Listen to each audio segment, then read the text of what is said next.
Hello students, कैसे हैं आप सभी। स्वागत है आप सभी का मेरे चैनल योर स्टडी गाइड पर।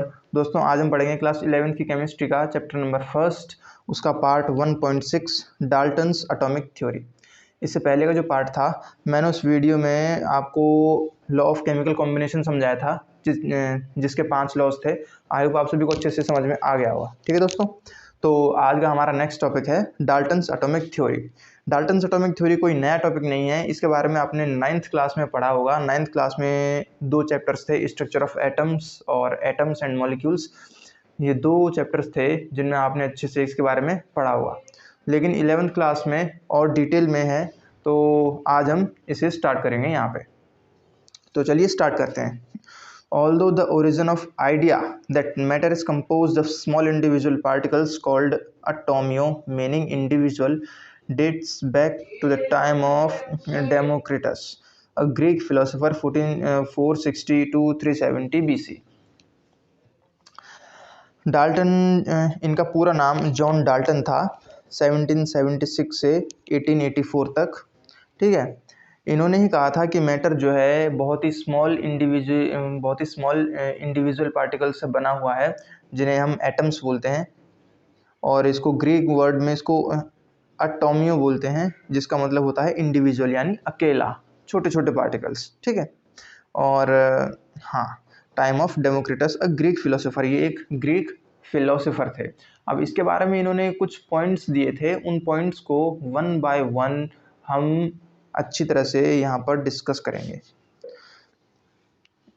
It again started emerging as a result of several experimental studies which led to the laws mentioned above. ठीक है, in 1808 Dalton published a new system of chemical philosophy. 1808 में Dalton ने chemical philosophy का एक नया system दिया था, publish किया था, जिसमें उन्होंने कुछ लॉज बताए थे, और वो लॉज ये रहे, हमारे 4 लॉज हैं वो।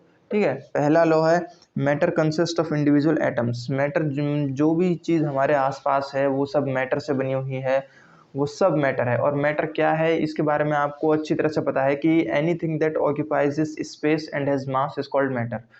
कोई भी चीज़ जो मास ऑक्यूपाई करती है, मतलब जिसके पास मास होता है और वो स्पेस ऑक्यूपाई करती है, उसे हम मैटर बोलते हैं। और मैटर जो होता है वो बहुत ही छोटे छोटे स्मॉल इंडिविजुअल पार्टिकल्स से मिलकर बना होता है। ठीक है, तो फर्स्ट लॉ में हमारा यही बात कही गई है, matter consist of individual atoms, यानी मैटर जो है वो छोटे छोटे एटम से बना होता है या फिर कंसिस्ट होता है। सेकंड पॉइंट है, all the atoms of a given element have identical properties including identical mass. Atoms of different elements differ in mass. किसी भी एक एलिमेंट के, कोई भी एक ऐसा एलिमेंट जिसके अंदर एटम्स होते हैं, एटम्स तो हर एलिमेंट के अंदर होते हैं ना, तो किसी एलिमेंट के एटम्स जो होते हैं उनके पास आइडेंटिकल प्रॉपर्टीज़ होती हैं और आइडेंटिकल मास होता है। ठीक है, आइडेंटिकल प्रॉपर्टीज़ मतलब मिलती जुलती प्रॉपर्टीज़ होती हैं, या फिर हम ये भी कह सकते हैं कि प्रॉपर्टीज़ एग्जैक्टली मैच करती हैं और उनका मास भी सेम होता है। अब जब मास और प्रॉपर्टीज़ तो सेम होंगी, क्योंकि जितने भी एटम्स हैं सब एक ही एलिमेंट के तो हैं। अगर 2 एलिमेंट होंगे तब दोनों की प्रॉपर्टीज़ जो हैं वो थोड़ी बहुत डिफ़र कर सकती हैं, और इसमें लिखा भी हुआ है, देखिए, atoms of different elements differ in mass. तो अलग अलग एलिमेंट्स जो होते हैं वो उनका मास अलग अलग होता है, उनकी प्रॉपर्टीज़ अलग अलग होती हैं, केमिकल प्रॉपर्टीज़, फिजिकल प्रॉपर्टीज़ सब अलग अलग होती हैं, इसलिए वो डिफ़र कर सकती हैं, डिफ़र करते ही हैं। थर्ड पॉइंट है दोस्तों, compounds are formed when atoms of different elements combine in a fixed ratio. कोई भी कंपाउंड कब बनकर तैयार होता है, कोई भी कंपाउंड सिर्फ तब बनता है जब अलग अलग एलिमेंट्स के एटम्स सेम रेशो के अंदर कंबाइन होते हैं, तब एक कंपाउंड बनकर तैयार होता है ना। कोई भी कंपाउंड तब फॉर्म होता है जब अलग अलग एलिमेंट्स के एटम्स फिक्स्ड रेशो में यानी सेम रेशो में कंबाइन होते हैं, तब एक हमारा कंपाउंड जो है वो बनकर तैयार होता है। ठीक है, आई होप आप सबको अच्छे से समझ में आ रहा होगा। फोर्थ पॉइंट है, chemical reactions involve reorganisation of atoms. कोई भी हाँ, अगर एटम्स को कोई एलिमेंट है उसके अंदर जो एटम्स होते हैं उनको अगर रीऑर्गेनाइज करना है तो उसके लिए केमिकल रिएक्शंस भी होती हैं। ठीक है, इसके बारे में आप आगे की मतलब जो आगे के चैप्टर्स हैं उसमें पढ़ोगे, या फिर हो सकता है कि इसमें भी आए आगे, क्योंकि एक रिएक्शन होती है जिसमें डबल हाफ एरोज लगते हैं, वो रिवर्सिबल रिएक्शंस होती हैं। ठीक है, तो इसमें हम इस पॉइंट को काउंट कर सकते हैं। These are neither created nor destroyed in a chemical reaction. Atoms को रीऑर्गेनाइज करने के लिए जो केमिकल रिएक्शंस होती हैं उनको ना तो क्रिएट किया जा सकता है और ना ही उनको डिस्ट्रॉय किया जा सकता है। ठीक है, एक बार फिर से रिपीट कर देता हूँ। एटम्स को रीऑर्गेनाइज करने के लिए जो केमिकल रिएक्शंस होती हैं उनको ना तो क्रिएट किया जा सकता है और ना ही उनको डिस्ट्रॉय किया जा सकता है। ठीक है, Dalton's theory could explain the laws of chemical combination. तो इसीलिए ये कहा जाता है कि जो डाल्टन की एटॉमिक थ्योरी जो है वो केमिकल कॉम्बिनेशन को बहुत ही ईजिली और बहुत ही अच्छी तरह से मतलब ब्रीफली डिफाइन कर सकती है। ठीक है, तो ये थे हमारे 4 लॉज, या फिर इनको 4 पॉइंट्स भी बोल सकते हैं, 4 पॉइंट्स। आई होप आप सभी को अच्छे से समझ में आ गए होंगे। नेक्स्ट टॉपिक है हमारा एटॉमिक एंड मॉलिक्यूलर मासेस। ये है दोस्तों हमारा 1.7 atomic and molecular masses. After having some idea about the terms atoms and molecules, it is appropriate here to understand what we mean by atomic and molecular masses. मतलब जब हमें atoms और molecules की थोड़ी बहुत नॉलेज हुई तो हमें कुछ नए टर्म्स निकल के आए, एटॉमिक और मॉलिक्यूलर मासेस। ये क्या होते हैं, इनको कैसे समझा जा सकता है और इनको कैसे एक्सप्लेन किया जाता है, तो इस बारे में हम 2 पॉइंट्स हैं, 1.7.1 एटॉमिक मास, फिर इसके बाद आएगा हमारा मॉलिक्यूलर मास। लेकिन इनके भी अलग अलग पार्ट्स होते हैं, इन्हें भी हम ब्रीफली डिस्कस करेंगे। नेक्स्ट टॉपिक दोस्तों हमारा atomic mass. What is atomic mass? Atomic mass क्या होता है, तो इसको हम इजीली सिंपल समझ सकते हैं। तो समझने के लिए पहले इसको हमें पढ़ना पड़ेगा, तो चलिए इसको पहले पढ़ते हैं। द एटॉमिक मास और the mass of an atom, मतलब एटॉमिक मास या फिर किसी एटम का मास जो होता है वो बहुत ही छोटा होता है, बहुत ही कम होता है। क्यों? क्योंकि आप लोग जानते हैं कि एटम का साइज़ जो है वो खुद बहुत ही स्मॉल होता है। जब एटम का साइज़ ही स्मॉल है तो फिर उसका मास ज़्यादा कैसे हो सकता है। ठीक है, द एटॉमिक मास और the mass of an atom is actually very very small because atoms are extremely small.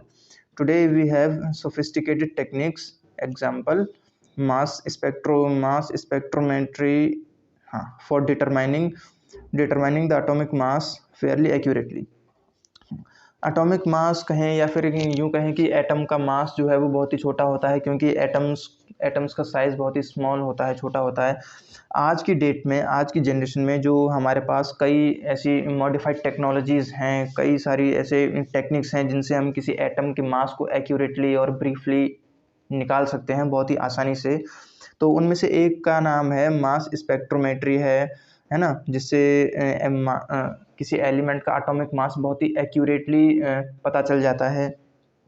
But in the 19th century, लेकिन 19th सेंचुरी में साइंटिस्ट्स को determine mass of one atom relative to another by experimental means. लेकिन जब 19th century थी उस time पे जब technology इतनी डेवलप नहीं हुई थी, उनके पास उस टाइम के जो साइंटिस्ट थे उनके पास जब इतनी टेक्निक्स नहीं थी, तब वो किसी एलिमेंट का एटॉमिक मास कैसे निकालते थे? वो किसी एलिमेंट का एटॉमिक मास रिलेट करके निकालते थे। जैसे कोई एक एलिमेंट है, उसका एटॉमिक मास जैसे कोई भी है, तो उसका जो दूसरा एलिमेंट होता था उसी से रिलेट करके उसका एटॉमिक मास वो डिफाइन करते थे। मतलब वो प्रिसिशन यूज़ करते थे, तब वो एक्यूरेटली नहीं निकाल पाते थे।